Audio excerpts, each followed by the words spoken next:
Meus amigos, simplesmente saiu o primeiro episódio da parte 2 da segunda temporada de Wandinha, ou pelo menos os 3 primeiros minutos da parte 2 da segunda temporada de Wandinha. Mas vão por mim, meus amigos, somente nesse início de episódio a gente já tem muitas revelações. Eles já entregaram muitos spoilers, velho. A diretora Wimms e a Wandinha são parentes, ela vai ser a nova guia espiritual da Wandinha, inúmeras referências a Shakespeare, a Wandinha despertando do coma, cenas da Mortícia. Se preparem porque hoje iremos comentar muitos detalhes desses 3 primeiros minutos da parte 2 da segunda temporada de Wandinha que provavelmente você não percebeu e que vai ser importante. Simbora!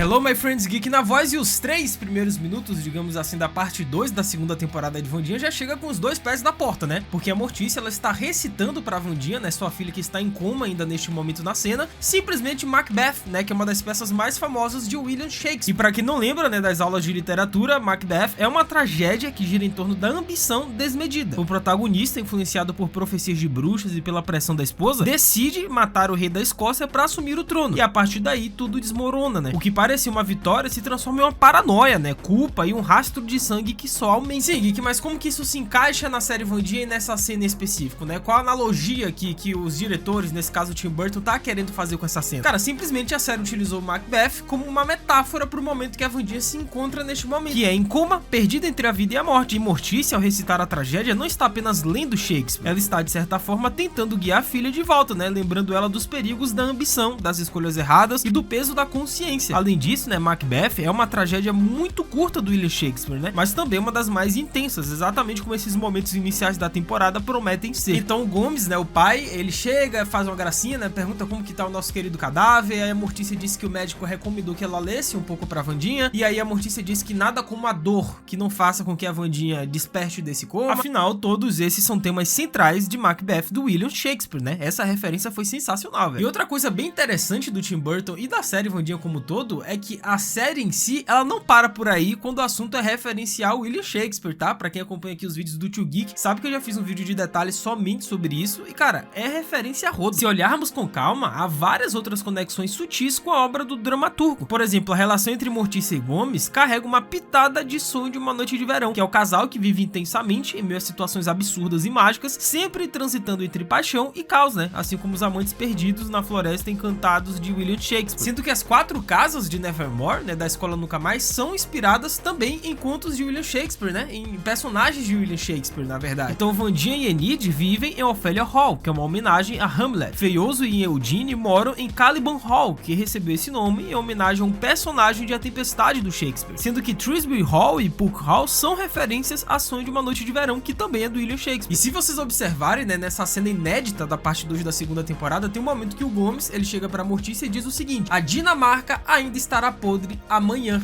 E essa é mais uma referência ao William Shakespeare, mais especificamente Hamlet, né? Afinal, ela aparece logo no ato 1 da cena 6, quando o príncipe Hamlet está tentando lidar com a morte repentina do pai, o rei, e com o casamento apressado de sua mãe, a rainha Gertrudes, né, com o tio dele, Cláudio. E é justamente esse tio que assume o trono. E nessa cena, né, o fantasma do rei morto aparece e um dos guardas, ele solta a frase icônica: há algo de podre no reino da Dinamarca. E aí o Gomes vai e referencia esse momento, só provando que Shakespeare tá presente de cabo a rabo na série Wandinha. Então a Wandinha desperta do coma e simplesmente dá de cara com a diretora Wimms, né? E a Wimms pergunta se a Wandinha está pronta para o seu banho de esponja, ou seja, é a loucura total da família Addams. Então a Wandinha abre a porta do quarto e dá de cara em um lugar completamente diferente que parece a sala da diretora Wimms. Então a Wimms revela que agora ela é a nova guia espiritual da Wandinha. E a Wandinha confronta dizendo que isso é impossível, porque para ser a nova guia espiritual da Wandinha, a diretora Wimms iria precisar ser da linhagem da família Addams, iria precisar ser parente da Wandinha de alguma forma. E esse que o roteiro simplesmente entra em ação, daquela forçada de barra cá entre nós, com a revelação de que a diretora Wimms é parente de 13º grau da Wandinha, é prima de 13º grau, exagero, né? Não, se a gente for nessa daí, todo mundo é parente, né? Se a gente for recapitular os nossos ancestrais, pô, vocês aí que estão me assistindo devem ser parentes meus de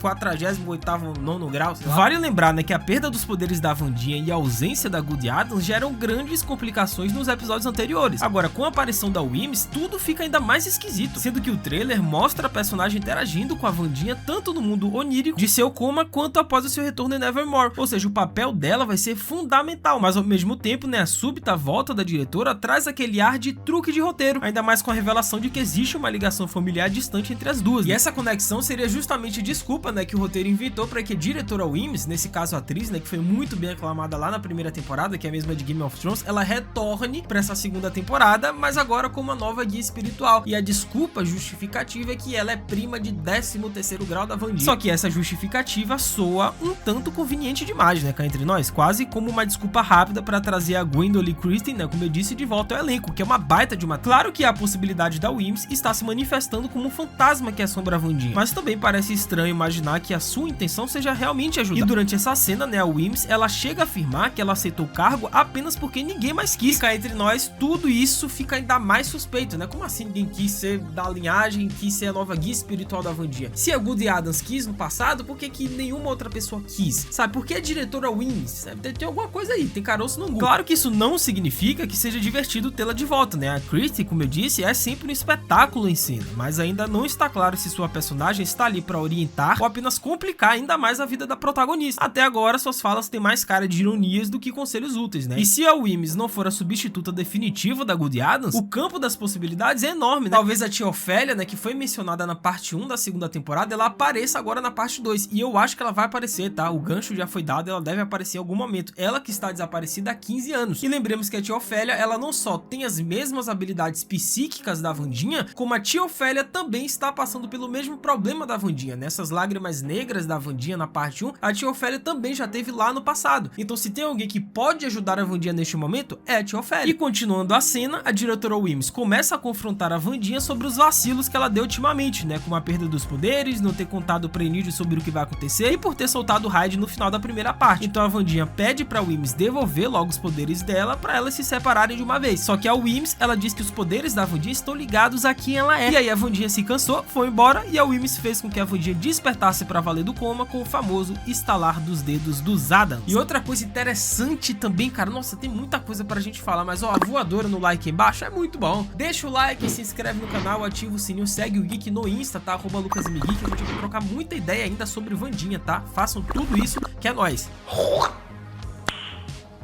Mas não para por aí não, tá? Porque teremos a adição de um novo personagem na parte 2 da segunda temporada de Wandinha. E esse personagem, ele pode ter alguma ligação e vai ser muito importante para outro membro da família Adams. Afinal, a árvore genealógica da família Adams ganha muito mais destaque nessa segunda temporada do que lá na primeira. Se antes o enredo girava quase que totalmente em torno da protagonista e dos alunos de Nevermore, agora tem espaço para explorar melhor as raízes dessa família tão excêntrica. E isso inclui uma presença mais significativa de Mortícia e Gomes, que aparecem de forma mais ativa nos conflitos da Wandinha. Além, é claro, do Feioso, que finalmente tem momentos próprios em cena. A vovó Frump também ela apareceu e foi extremamente importante, né? Especialmente ali na solução do caso da Wandinha no final da primeira parte. E ela vai voltar agora na parte 2. Até o Mãozinha, cara, teve mais destaque nessa segunda temporada. Ele que antes funcionava como coadjuvante engraçado, ele passa a ter mais importância na trama, mostrando laços e segredos familiares inesperados. Só que de todos os integrantes, digamos assim, da família Adams, tem um personagem que ainda não falou e que é um grande mistério, quem ele é, o que está acontecendo com ele e se ele vai ter alguma importância, que é o Tropeço, o mordomo dos Adams. Pois ao longo da franquia da família Adams, ele sempre foi retratado como uma figura impotente, né, meio sombria e ao mesmo tempo leal, mas quando falamos de detalhes sobre sua origem ou espécie, as informações são praticamente inexistentes, né? E é aí que entra um novo personagem nessa parte 2 da segunda temporada, que é o Varicose, que é o mordomo da vovó Frump e que ele pode se conectar, querendo ou não, com o Tropeço. Aparentemente ele pertence à mesma espécie do Tropeço, né, e essa adição abre espaço para que a série finalmente explore de onde vem esse personagem icônico e se aprofunde no que o torna tão diferente, porque até agora o Tropeço, né, sempre foi visto como uma espécie de monstro estilo Frankenstein, mas sem qualquer explicação oficial. E com a chegada desse personagem, né, o Varicose, há grandes chances de que essa resposta finalmente apareça, velho. Vale lembrar que a franquia já havia deixado pistas, né, de que Tropeço poderia ser uma espécie de zumbi, mas isso se torna menos provável agora que o novo personagem, né, o Slurp, aparece na série. O Slurp, ele tem características muito mais mais próximas de um morto-vivo tradicional, enquanto o Tropeço nunca demonstrou qualquer traço canibal ou apetite estranho por cérebros, né? E essa comparação reforça a ideia de que o Tropeço e Varicose são, na verdade, criações artificiais, no melhor estilo Frankenstein mesmo, né? Com uma origem ainda a ser revelada. E outro ponto curioso do personagem é a comunicação, né? Porque assim como a gente viu em todas as outras mídias dos Hadas, né? Se a gente voltar lá nos anos 60, na série, cara, o Tropeço é a mesma coisa. A forma de se comunicar dele é só através de rugidos, é só através de, sabe, aqueles gestos com a boca. Ele não fala, ele basicamente não fala. Mas até agora em Wandinha, ele não utilizou uma única palavra, né? E ter o Varicose agora ao lado dele pode ajudar a desmistificar quem é esse personagem. E apesar disso, ambos entendem perfeitamente tudo o que lhes é dito e respondem de forma não verbal, como se houvesse uma linguagem própria por trás da sua natureza. E esse mistério torna essa parte 2 da segunda temporada de Wandinha ainda mais interessante, né? Será que o Tropeço e esse tal de Varicose, né, o mordomo da Vovó Frump, eles são da mesma linhagem, sabe? Eles têm alguma conexão? Eles foram feitos no mesmo lugar, no mesmo laboratório, através do mesmo método? Será que suas espécies compartilham segredos antigos que a vovó guarda às 7 chaves? Uma coisa é certa, né? A gente tá prestes a conhecer um lado muito mais profundo desse personagem que, mesmo sem falar quase nada, sempre roubou a cena. Mas e aí, o que vocês acharam desses minutos iniciais da parte 2 da segunda temporada de Wandinha? Quais as expectativas, o hype, teorias? Comenta embaixo que eu vou ler